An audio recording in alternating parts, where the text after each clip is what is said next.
Hey everyone, Rho here.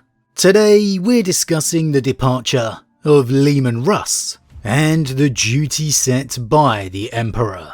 General spoiler warning to begin, as today we will be referencing events from across the Warhammer 40k universe and the Horus Heresy. So you have been warned, but with that said, let's waste no time and just jump straight in. Okay, so earlier this week we had a discussion regarding the Star Child, the reintroduction and updating of this old narrative back into the lore with the Dawn of Fire series, and how thanks to the Siege of Terror during the Heresy, we could have our answers on just what this mythical Star Child is. If you missed our last discussion, I definitely recommend stopping here and going back and giving that a listen before continuing on. Don't worry, we'll wait for you here. Okay, all done? Right, we now know before the Emperor's final confrontation with Horus Lupercal, he sectioned off a portion of his own soul and sent it out into the void, or the warp somewhere. The part of himself that harboured his compassion, his love, his loyalty, etc, etc. That would either prevent him from killing Horus, or regretting it after. Regretting what he would have to do to save the Imperium. Essentially ejecting his humanity that remained. And thanks to the reference of this shard of his soul being akin to a child star, I am absolutely of the opinion this would go on to be the future Star Child. Especially as Malcador's thoughts tell us that the shard of the Emperor's soul would grow on emotions and feelings like the Chaos Gods do, becoming more powerful over time. Now, we know the Emperor hoped to one day reclaim or reunite with this piece of himself, at least according to Malcador. But that obviously, with the result of the heresy, that wasn't able to transpire, and this leads us to Leman Russ. We've discussed the Wolf King's rumoured quest over the years, and in recent times I've definitely speculated if he could somehow be involved with this evolving Emperor's rebirth narrative, that perhaps the burning of Nurgle's garden somehow freed or impacted on Russ's quest, if indeed he was searching for the Tree of Life, aka the Eldari god Aisha, within Nurgle's realm.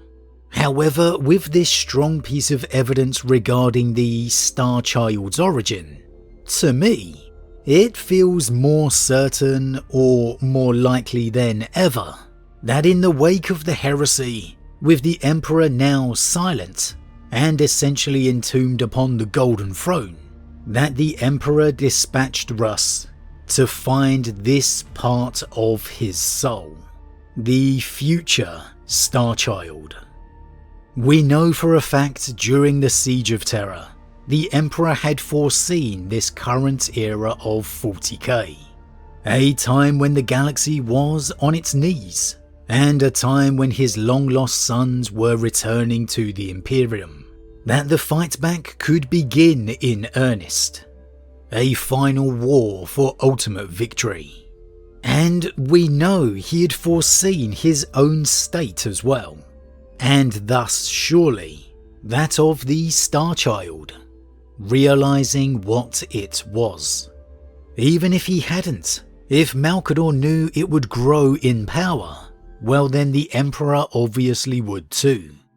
The prophecy of the Star Child has long been some form of a rebirth of the Emperor, and indeed one of the visions mentioned within the Dawn of Fire series is of a golden infant and a radiant being rising from his throne of light. So it makes sense to me that rather than Aisha or some other form of the mythical Tree of Life Russ was sent to find, that it was, in fact, the severed part of the Emperor's soul. the future Star Child. That the Emperor knew it was this that could heal him, that would enable him to once again leave the Golden Throne, as the prophecy shows. Now, how could that happen when the Emperor couldn't leave the throne prior to his wounding by Horus Lupercal? Well, I don't know the particulars. I think it's more symbolic than anything else. I don't actually think we'll ever see the Emperor leave the Golden Throne, and nor should we. It's the fundamental aspect of 40k. But if Leman Russ was sent to perhaps safeguard the Star Child, well, its growth in power could perhaps empower the Emperor enough to be able to man the Golden Throne without having to physically sit upon it. A bit like he used to be guiding the Astronomicon all the time during the Great Crusade, wherever he was in the galaxy, like an absolute boss. Or maybe it is very much that rebirth, that the Star Child, obviously as a separated part of the Emperor's soul, is the Emperor, and so he sent Russ to find it, to keep it safe, until the time it was powerful enough for the still living shell of him upon the Golden Throne could safely die, and his soul could reunite within the Star Child. Either way, the outcome is basically the same. The Emperor being healed, and being able to lead the Imperium once again. Considering we know in all certainty Russ did receive a vision from the Emperor that led to his immediate departure, and that Valdor was instructed to leave on a task linked with Russ's objective, I honestly can't think of anything more important to the Emperor post-heresy than this shard of his soul out there somewhere. And it just makes too much sense for it to be involved with that in some way. Whether it was its finding, its safeguarding, or preparation for its ascension, or a combination of all of the above, who knows? But everything the Emperor has done has been in preparation for this era of 40k. The time of this fight back. That is why he is moving now. The monumental effort of drawing himself together to focus on Guilliman, to instruct his returned Primarch, is because it's all come down to this. And for those of you that are newer to the lore, or perhaps are just a little unsure on Russ's departure, why I say it's most likely linked with Valdor's disappearance in some way, well, we actually had a glimpse of both of their departures within the Horus Heresy short story, Two Metaphysical Blades. For Russ, we had a glimpse of that final speech within the Fang, and how it was made very clear he not only saw something, but that there was a presence there with him. Russ halts in his laughter, and the drinking horn clatters to the tabletop. He freezes, and there is something else in the chamber with them. He stands. No more, he says, and his eyes alone see it. Glittering, a slender spectre turning in the Fang's frigid air, even though it is, in reality, light years away on another world. Listen to what it tells you. There shall come a time, far from now, when the chapter itself is dying, says Leman Russ, finding these words easily, feeling as if they are being given to him. This is the last time he will speak to his sons, and they do not know it yet. Some will even come with him, but not Bjorn, for he was the one who took the spear on Yarant, and thus tangled himself in this ancient weave. And this is something to grieve for the fell-handed cannot yet be told the truth, and that will wound him deeply. At the end, Russ concludes, by now already half dragged away, I will be there for the final battle, for the wolf time. Again here, the key, something else in the chamber with them. And no more, he says, and his eyes alone see it, glittering, a slender spectre turning in the fang's frigid air, even though it is in reality light years away on another world.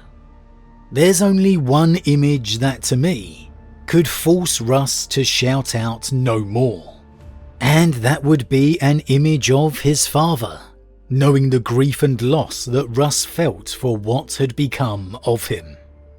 And then immediately after this, we saw Valdor's final moments on Terra too. Valdor looks up, the candles gutter in his chamber, shaken by a cold breeze that has no place in Terra's humid atmosphere. He looks out of his window and first sees mountains, blue-black against the Fenrisian night. Then they are city spires again, still half in ruins, testament to the throne world's fertile powers of reconstruction. So soon, he murmurs. There is much more he would have liked to have done here. For the galaxy is bleeding, and everything is in ruins. Rebuilding must be done all right. The surviving tenants of the old crusade cannot all be allowed to die, and even his custodians are forgetting so much. But he cannot tell the Wolf King to do one thing and allow himself to do another. Valdor has always been bound by the laws, even those he made for himself. He rises, reaching for his armor.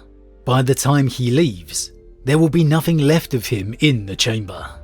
No sign, no message, no cryptic clue.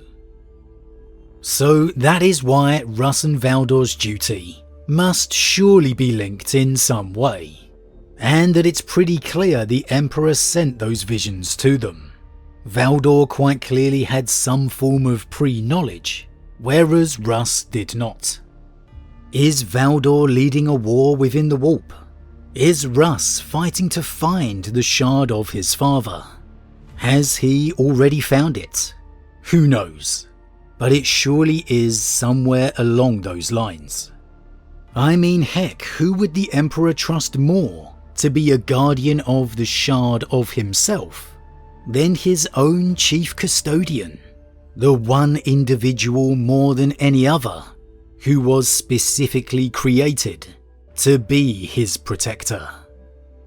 But if there was one Primarch the Emperor would trust to enter the warp and search for the shard of his soul, it would be the Primarch he trusted to go and face the ascended Horus. It would be the Primarch whose loyalty he never doubted, and it would be the Primarch he used to sanction the others, Leman Russ. So as it stands right now, I think there is a huge likelihood Russ was sent to find not Aisha, not the Tree of Life, but the shard of the Emperor's soul, the future Star Child. And I guess the only question we have to ask now is, did he find it? And if so, what's been happening since? But as always everyone, what do you think? Like me, have you come to believe it was the separated shard of the Emperor's soul that Russ was sent to find, instead of Aisha, the so-called Tree of Life? And if so, do you think that Russ found it? Has he been involved with the Star Child story away from our eyes? Has he perhaps been its guardian? Considering Valdor saw a vision of Fenris upon his departure, how do you feel he is linked to this quest? Like me, do you think there's no one the Emperor would trust more to be its guardian? Or considering the tease regarding the King in Yellow, has Valdor perhaps been leading a new war within the Immaterium related to the Star Child mystery? has the Emperor been fighting on two fronts this entire time? As always everyone, leave your thoughts in the comments below. Huge thank you to all my subscribers, your support truly means a lot to me, it really does. If you're new, please consider subscribing to help the channel grow. And if you enjoyed this particular vid, then why not drop a like on it too. But with that said, I am off, and I'll see you all again real soon.